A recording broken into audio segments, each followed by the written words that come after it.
Failures लगातार आएंगे ही है कि मुझे बस यही चाहिए, इसके अलावा मुझे कुछ चाहिए ही नहीं। कि जैसे उसने वो रोप हटाई और जब वो उसने जंप मारा, उसे हमारे मन में जो लक्ष्य है उसी के प्रति हमें बिल्कुल फुल थ्रॉटल जाना चाहिए, है ना। क्योंकि ये वाली बात है ना, बोलते बोलते मुझे खुद को भी सुननी है और मैं जेई की तैयारी कर रहा हूँ और मुझे ये लगे कि यार अगर नहीं भी हुआ, जो बैटमैन है उसका वैसे उस मूवी के अंदर नाम जो है, तो मान के चलो कि आप कुछ बड़ा करने के लिए ही बने हो।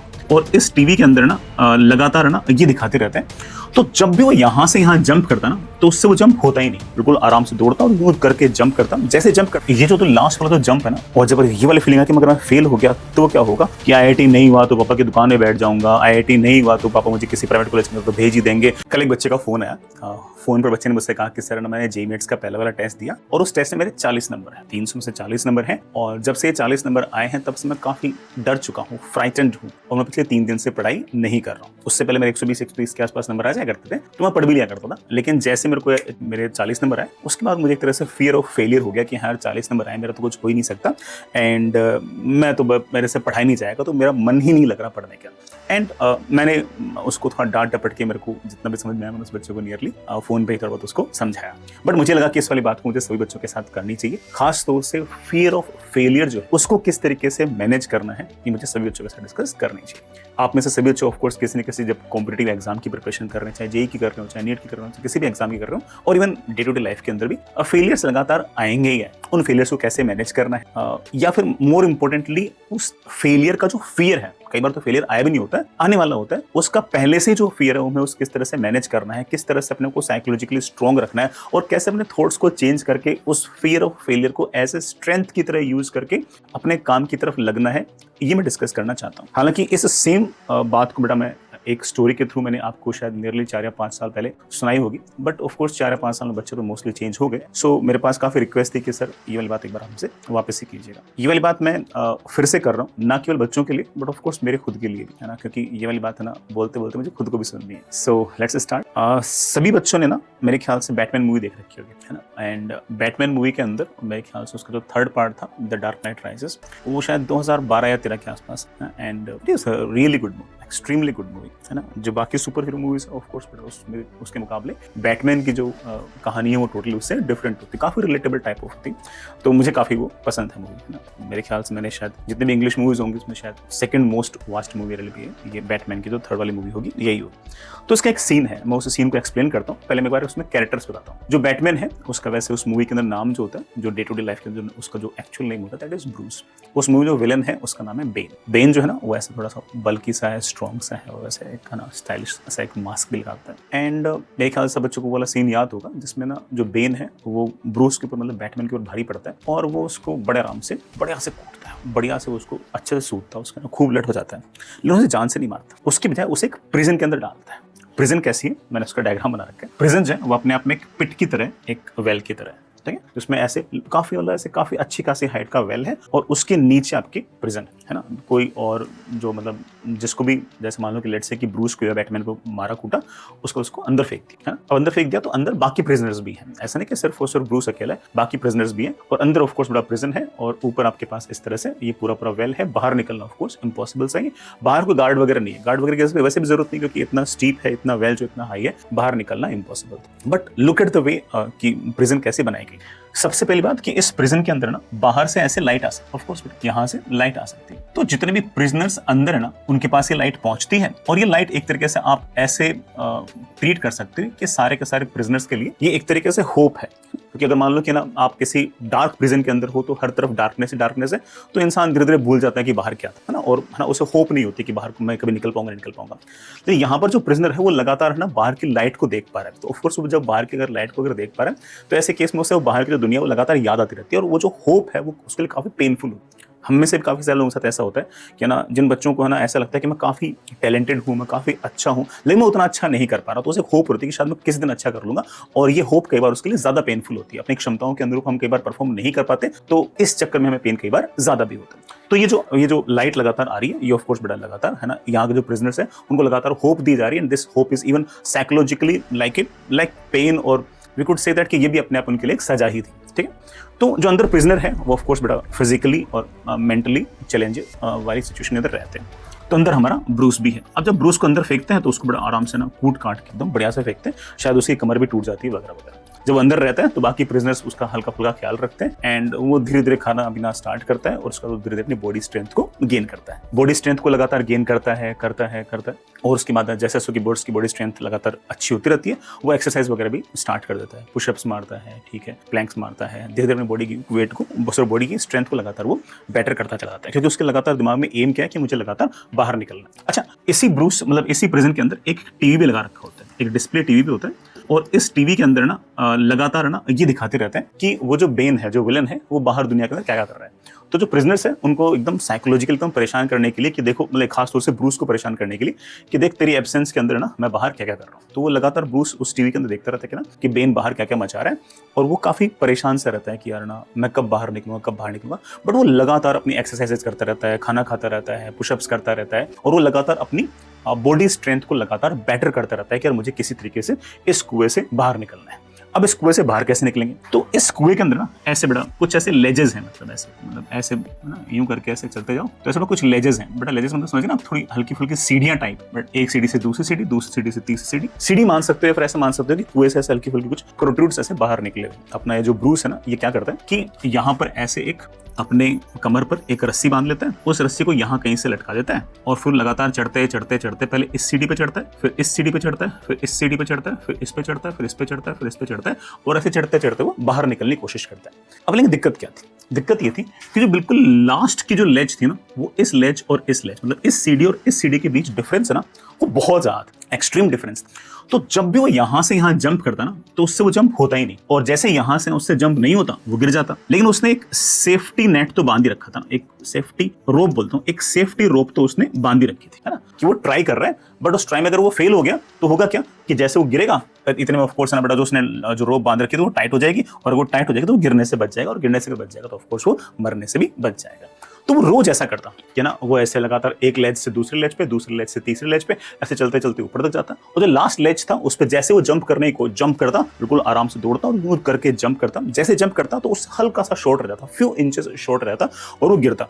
जैसे गिरता तो कमर पर जो रस्सी बंधी हुई है वो टाइट हो जाती, और वो जस्ट जब जमीन से गिरने वाला होता उससे पहले वो टाइट होकर वो ब्रूस अपना बच जाता। ऐसा रोज हो रहा था, है ना, वो रोज यही काम कर रहा था। रोज है ना वो अगेन खाना पीना खाता, है ना, पुशअप्स मारता और फिर बाद में वापस से जंप करता, फिर वापस से जंप करता, वापस से जंप करता। हर बार जंप करता, हर बार वो धड़ाम से गिरता, मतलब ऐसे फ्री फॉल करता, रस्सी टाइट होती और वो बड़े आराम से बच जाता। रोज ऐसा होता रहा, है ना, और उसको धीरे धीरे ऐसा लगने लगा कि शायद ये लास्ट वाला जंप तो मेरे से हो ही नहीं पाया। उसी प्रिजन के अंदर एक बुढ़ा आदमी, है ना, रोज उसको देखता रहता है कि यार ये क्या कर रहा है। फिर लास्ट में उसको बुढ़ा आदमी की बात समझाता है कि यार ना, ये जो तो लास्ट वाला जो जंप है ना, ये तू नहीं ले पा रहा, लेकिन बहुत साल पहले एक बच्ची ने ये वाला जंप लिया था। तो ब्रूस कहता है कि यार मैं इतना स्ट्रॉन्ग, इतना पावरफुल, आई एम बैटमैन, है ना, मैं अगर ये जंप नहीं ले पा रहा तो वो बच्ची कैसे जंप ले सकती है।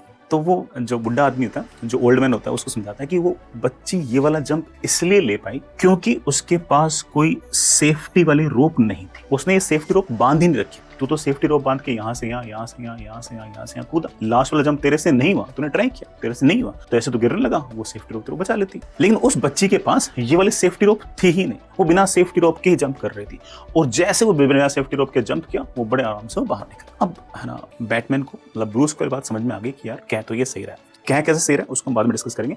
अब एग्जैक्टली होता क्या, अब वो क्या करता है कि अपना जो सेफ्टी रोप है वो उठाता है और फिर एक लेज से दूसरे लेज पे, दूसरे से तीसरे पे, तीसरे से चौथे पे, चौथे से पांचवें पे, और लास्ट वाले लेज पे वो बिना रोप के जंप करता। और जैसे ही वो जंप करता है, खड़ाक से बड़ा वो लास्ट वाले लेज के ऊपर पहुंच जाता है और वो बाहर निकलने के बाद वो बाहर से एक रस्सी अंदर फेंकता है, तो बाकी प्रिजनर्स भी बाहर आ जाते हैं। लेकिन इंपॉर्टेंट बात क्या है कि जैसे ही उसने वो रोप हटाई और जब वो उसने जंप मारा, वो बाहर निकला। अब मेरे ख्याल से तुम समझ गए हो कि मैं क्या करना चाहता हूँ, है ना, तुम्हें आइडिया लग गया होगा कि सर क्या करें। अब उसके पास सिर्फ दो ही ऑप्शन है, चाहे वो उस बूढ़े आदमी ने जिस बच्ची का एग्जाम्पल दिया उस बच्ची को ले लो, चाहे इस टाइम पर हमारा जो ब्रूस है उसको ले लो, चाहे हमें ले लो। जब हम अपने सेफ्टी नेट्स हटा देते हैं, जब हमने हमारा सेफ्टी रोप हटा दिया, उसके बाद जो जंप लेते हैं, उस जंप के अंदर we will always get the few extra inches. Listen me very carefully.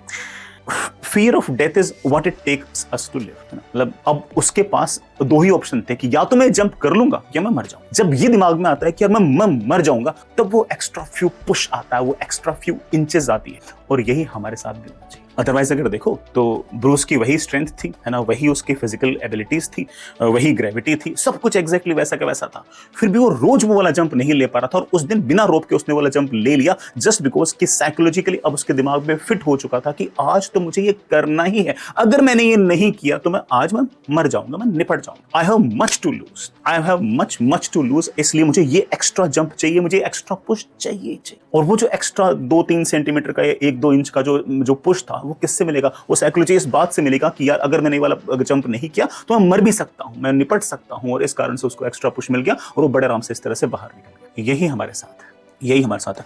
हम सबको, सभी को थोड़ा थोड़ा फियर ऑफ फेलियर होना ही चाहिए। बल्कि मैं तो ये कहता हूं कि fear of failure should act like a catalyst for us, कि यार मैं इतना टैलेंटेड हूं, मैं इतना फोड़ू हूं, है ना, और उसके बावजूद अगर मैं फेल हो गया तो क्या? और जब ये वाली फीलिंग है कि अगर मैं फेल हो गया तो क्या होगा, तो मैं एक एक्स्ट्रा एफर्ट लगाऊं, मैं एक्स्ट्रा फाइट मारूंगा, मैं अपनी एफिशिएंसी पर, कंसिस्टेंसी पर ज्यादा वर्क करूंगा, मैं अपने फोन से ज्यादा दूर रहूंगा, मैं सोशल मीडिया से ज्यादा दूर रहूंगा, मैं दोस्तों से थोड़ी सी बात और कम करूंगा, मैं जहां जहां टाइम वेस्ट कर रहा हूं मैं उतना और टाइम वेस्ट कम करूंगा, सिर्फ इसलिए कि अब मेरे दिमाग में आ गया कि अगर मैं फेल हो गया तो क्या?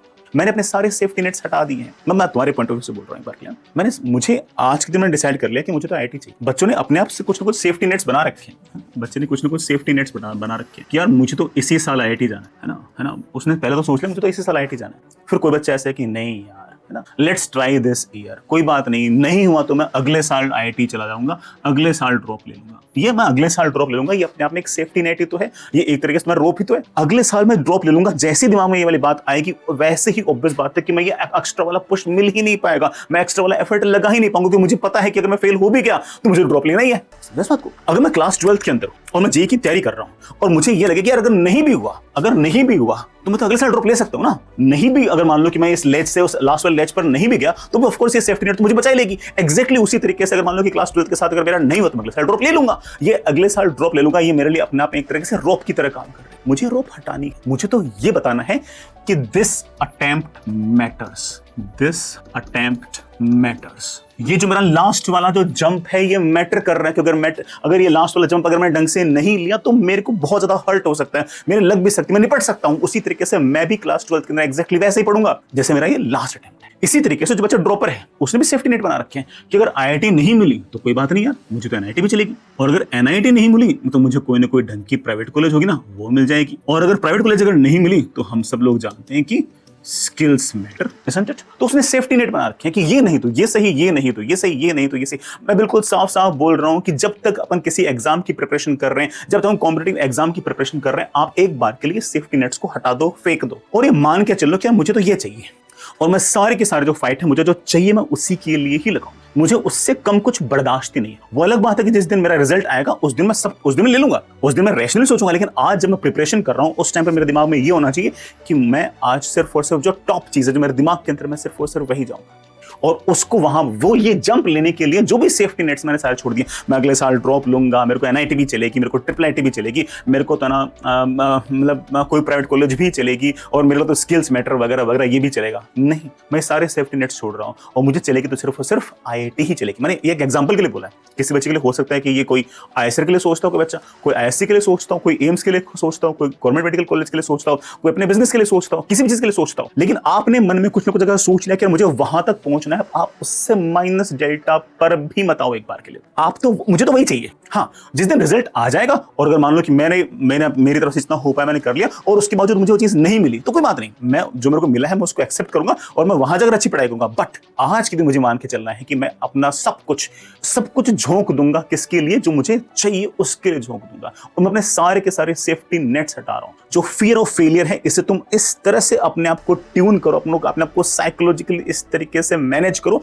कि तुम इस फियर ऑफ फेलियर को एज ए कैटलिस्ट यूज करो, अपनी तरफ से यूज करो कि मैं फेल हो गया तो क्या, मगर आईआईटी नहीं जा पाया तो क्या होगा, फिर मैं कहीं में जो मैंने को सोच रखा मगर नहीं कर पाया तो क्या होगा। ये जो फियर ऑफ फेलियर है हल्का फुल्का होना चाहिए, दिमाग के अंदर रहना चाहिए, हमेशा हमारे दिमाग के अंदर वाली बात रहनी चाहिए कि कहीं ऐसा तो नहीं है कि I will die as a mediocre, and this fear will always motivate us to work hard. So मैं सभी बच्चों से कहूंगा कि अपना जो रोप है उसको बेटा हटाएं, ये नहीं तो ये सही है ना। हमने रोप्स बना रखी है कि यार मैं कल पढ़ लूंगा, है ना, आज नहीं कल पढ़ लेंगे, इस साल नहीं अगले साल कर लेंगे, इस साल तो बोर्ड करते हैं अगले साल देख, है ना। रैंक अगर मान लो कि ना 2000 नहीं आई तो भी क्या हो गया, 8000 आ जाएगी तो चल, मेरे पास तो रिजर्वेशन है 15000 रैंक आ गई तब भी चलेगी। हम ऐसे लगातार अपने सेफ्टी रोप्स लगातार, है ना, हमने कुछ ना कुछ इस तरह से बना रखे और हमें ये सारे के सारे सेफ्टी रोप्स तोड़ने पड़ेंगे और हमें लगातार सिर्फ और सिर्फ हमारे मन में जो लक्ष्य है उसी के प्रति हमें बिल्कुल फुल थ्रॉटल जाना चाहिए कि इससे कम मुझे कुछ बर्दाश्त ही नहीं। और उसे पाने के लिए जो सारे के सारे एफर्ट चाहिए, जो कंसिस्टेंसी चाहिए, जो एफिशिएंसी चाहिए,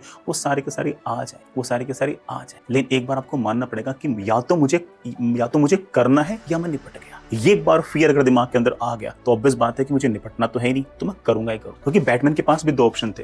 पहले वो क्या करता कि लेट मी ट्राई, करके देखता हूं, है कि नहीं। जब वो ये सोचता था ना कि मैं करके देखता हूं, तब वो है ना लास्ट वाला जंप नहीं मार पा रहा था। क्योंकि करके देखता हूं मैं, उसको नुकसान क्या था कि बच तो रहा था, वो मर तो रहा नहीं था, रस्सी टाइट होती थी, बच जाता था। जब लास्ट में उसने मैं करके देखता हूं इस बात को हटाया और इस बात को दिमाग में लेकर आया कि करना ही है, तब उससे हो गया। तो हमें ये वाली चीज सोच दिमाग से हटानी पड़ेगी कि करके देखता हूं, एक बार जे की प्रिपरेशन करके देखता हूं, एक बार नीट की प्रिपरेशन करके देखता हूं, एक बार मैं इस बिजनेस में घुस के देखता हूं। नहीं, मुझे ये करना ही है, मेरे पास दूसरा ऑप्शन ही नहीं है। मेरा तो सर्वाइवल ही इस पर है कि मैंने तो ये सोच रखी है, मैं वो करके ही मानूंगा। मेरे पास और कोई दूसरा ऑप्शन बचा ही नहीं। मेरे पास सिर्फ और सिर्फ जिस तरह से अर्जुन को वो मछली की आंख दिख रही थी, मुझे एग्जैक्टली वही चीज दिख रही है, मुझे उसके अलावा कुछ दिख ही नहीं रहा और मुझे वो चीज चाहिए। मैं सारे एफर्ट उसी पे लगाऊंगा। So let me try it, ये वाला माइंडसेट नहीं चलेगा and I have to do it, ये चलेगा। क्योंकि अगर I have to do it वाला अटेम्प्ट तो, क्योंकि रोप तो हट गई ना, अब मेरे पास कोई दूसरा ऑप्शन है ही नहीं। या तो मैं ये वाला माइंडसेट आज ही लाना पड़ेगा ना कि या तो मैं आईआईटी चलाऊंगा या खेती कर लूंगा। ये वाला माइंडसेट आज तो मुझे चाहिए होगा ना। हाँ, वो अलग बात है कि जब मैंने सारे एफर्ट लगा दिए, सब बड़े तरीके से कर लिए और मुझे आईआईटी नहीं मिली, कोई दिक्कत नहीं है, एनआईटी चले जाएंगे। लेकिन मैंने अपनी तरफ से एफर्ट सारा का सारा किस लगाया कि मुझे बेस्ट चाहिए और मैंने उस बेस्ट के लिए सारे एफर्ट्स लगाए भी हैं। ऐसा नहीं कि मैंने सिर्फ और सिर्फ विश किया है, सिर्फ और सिर्फ विशफुल थिंकिंग से मेरा काम नहीं चला है। सो what I'm trying to say is that कि अपने दिमाग के अंदर से सारे के सारे बड़ा जो रोप्स है ना, वो प्लीज उसको तोड़ो। दिमाग में एक चीज बिल्कुल सेट कर लो कि मुझे वाली चीज चाहिए और उससे कम मुझे कुछ भी नहीं चाहिए, उससे माइनस डेल्टा मुझे कुछ भी नहीं चाहिए। और सारे के सारे सेफ्टी नेट्स हटा करके मैं अगले साल ड्रॉप लूंगा। आज पढ़ाई बंद करता हूँ, कल से कर लूंगा, है ना, थोड़ा तो फोन चला रहा हूँ, क्या फर्क पड़ जाएगा, ठीक है। कल ही तो 10 घंटे पढ़ा था, आज अगर 4 पढ़ लिया तो क्या होगा। नहीं, जो चीज मुझे चाहिए उससे कम पर मुझे कुछ बर्दाश्त ही नहीं। और जो फियर ऑफ फेलियर है, यही मेरे लिए ऐसे कैटलिस्ट की तरह काम करेगा और मुझे मोटिवेट करेगा और मुझे एक तरह पुश करेगा कि मैं अच्छे से अच्छा परफॉर्म करूं। So I would strongly suggest every one of you, और ये वाली बात मैंने ऐसे नहीं अक्टूबर में कही है, मैंने तुम्हें टाइम रहते अगस्त में वाली बात बोल रहा हूं कि तुम्हारे पास पूरा का पूरा साल पड़ा है। मैं फिर से बोल रहा हूँ, एक्चुअल जे एडवांस का एग्जाम तो मई में है। You still have enough of your time. जो बच्चा नीट की प्रिपरेशन कर रहे हैं उसका एग्जाम भी मई के अंदर है। तुम्हारे पास अभी भी अच्छा खासा समय है। तुम तो सिर्फ और सिर्फ ये सोच के चलो कि मैंने अपने सारे के सारे सेफ्टी नेट्स हटा दिए कि आईआईटी नहीं हुआ तो पापा की दुकान में बैठ जाऊंगा, आईआईटी नहीं हुआ तो पापा मुझे किसी प्राइवेट कॉलेज के अंदर तो भेज ही देंगे, अगर मुझसे, है ना, ये वाली चीज अगर नहीं हुई तो मैं दूसरी कर लूंगा। नहीं, मैं तो फुल फ्लेज सिर्फ और सिर्फ इसी चीज के लिए बनाऊं और मुझे यही करनी है and that's it. I am all in, I am not partially in, I am all in. मैंने सारा दाव इसी पे खेल दिया। जो मैं चीज कर रहा हूं ना, मैंने उस पर सारा दाव खेल दिया। मेरे पास अब और कोई दूसरा रास्ता ही नहीं है। जब ये दिमाग में आएगा ना, तब सारी चीज छूट जाएंगी। तब फोन भी छूट जाएगा, तब सोशल मीडिया भी छूट जाएगा, तब लगातार बार बकैती करते हैं वो भी छूट जाएगी, तब लगातार तुम कहते हैं सिर्फ एक दिन पढ़ लिया दूसरे दिन नहीं पढ़ पा रहा वो भी छूट जाएगा। फिजिकली और मेंटली जो तुम थकावट आती है वो भी हट जाएगी। ये सारे कब हटेगी? जब ये पता लगेगा कि जो मैं एफर्ट लगा रहा हूं उससे जो मिलना है उसी में सब कुछ है, उसके अलावा मेरे पास कोई दूसरा रास्ता ही नहीं है। तो मेरे पास कोई दूसरा रास्ता ही नहीं है, ये कोई बुरी बात नहीं है, अच्छी बात है। मेरे पास सिर्फ एक ही रास्ता है, एक ही मेरे पास काम है और मेरे पास उस चीज के अलावा मुझे कुछ चाहिए ही नहीं, मुझे कुछ मेरे लिए कोई दूसरा रास्ता है ही नहीं। ये अपने आप में एक तरीके से वरदान है। समझ इस बात को? मेरे कोई बच्चे कहते हैं किसी के पापा है, वो बहुत अमीर हैं, ये हैं वो है, अगर उसका आईआईटी में नहीं हुआ, है ना, यहाँ नहीं हुआ तो उसको दुकान खुला देंगे, बिजनेस करा देंगे, ये करा देंगे, वो करा देंगे। ये कोई वरदान थोड़ी हुआ। वरदान तो ये है कि तेरे पास ऑप्शन ही एक है और तुझे वही करना है। सो प्लीज, है ना, break all your safety ropes और पूरा का पूरा बिल्कुल एकदम full fledge go all in कि मुझे बस यही चाहिए, इसके अलावा मुझे कुछ चाहिए ही नहीं। और सारे के सारे एफर्ट्स उसी तरफ लगाओ और अपना बेस्ट दो। हाँ, अब बात आता है, अगर बेस्ट देने के बाद भी तुमने सोचा कि यार मुझे ये वाली चीज ऐसे चाहिए, मान लो कि ये चीज नहीं मिली और इतनी मिली, कोई दिक्कत नहीं, मैं उसको भी एक्सेप्ट करूंगा उस दिन। लेकिन मैं सारे के सारे शुरुआत में जो एफर्ट्स लगाऊंगा ना, मैं हमेशा उसी चीज के लगाऊंगा कि यार मेरे पास तो यही एक रास्ता है, मुझे यही चाहिए और मुझे उसको चाहिए नहीं। उसके अलावा अगर कुछ मुझे मिल भी गया ना, मैं बाद में ले लूंगा, लेकिन मेरे सारे एफर्ट्स उसी तरह से होने चाहिए कि मेरे को सबसे बेस्ट ही चाहिए। और मैं फिर से कहता हूँ बेटा, फियर ऑफ फेलियर और fear of being a mediocre हल्का फुल्का रखिए। अगर ये है तो मान के चलो कि आप कुछ बड़ा करने के लिए ही बने हो। And use this fear of failure और fear of being a mediocre, है ना, एज एन इम्पल्स और as a catalyst for life में अच्छा करने के लिए, बड़ा करने के लिए करेज की बहुत जरूरत। But courage doesn't mean absence of fear, it means that कि I will jump even if I am frightened. मैं डरा हुआ हूं कि अगर मेरा नहीं हुआ तो क्या हो, बट फिर भी मैं जंप कर रहा हूं। दिस इज योर करेज। और अगर ये करेज है, सब कुछ अच्छा हो जाएगा। आज नहीं होगा कल हो जाएगा, कल नहीं होगा तो परसों हो जाएगा। IIT या अभी नहीं हुआ तो हो सकता है UPSC में हो जाएगा, UPSC में नहीं होगा तो किसने बिजनेस में हो जाएगा। कभी न कभी कहीं ना कहीं हो जाएगा, लेकिन होगा तभी जब मैं डरने के बावजूद मैं जंप लगाऊं। So take your jump. All the best. Bye.